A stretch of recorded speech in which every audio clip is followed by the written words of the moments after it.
lived a double life as Master Bob in Detroit's BDSM scene, operating a sex dungeon in the basement of one of his commercial properties.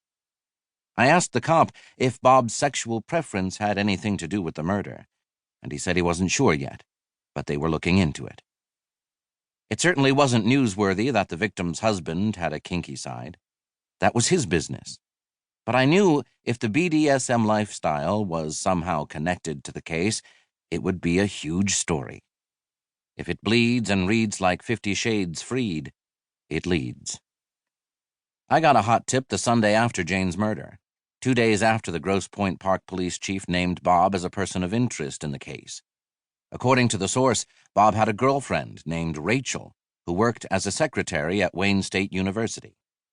Bob and this woman supposedly were looking to buy a house together, but couldn't afford the mortgage. This was potential dynamite. The tipster didn't know the woman's last name, so I scoured the university's website, clicking from department to department, searching for anyone named Rachel. I found a name, Rachel Gillette. I phoned my homicide source, who confirmed he was investigating Bob's relationship with the woman, and that they were house hunting but having mortgage issues. We ran the story on the front page the next day, attributing the information to a police source involved in the investigation.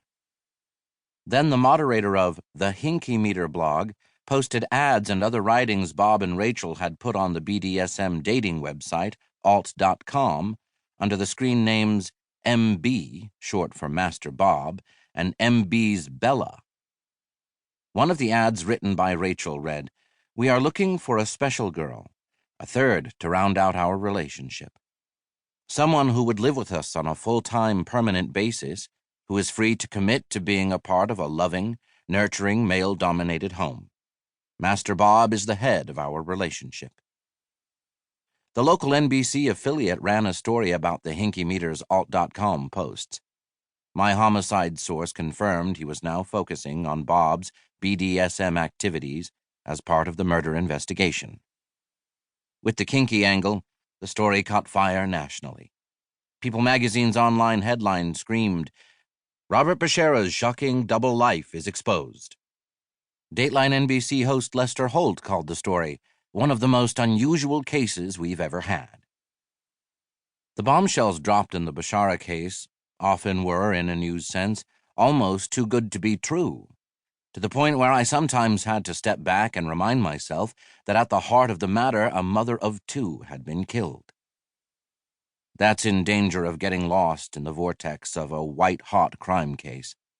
The people involved can become almost abstract as the story becomes a beast that must be constantly fed.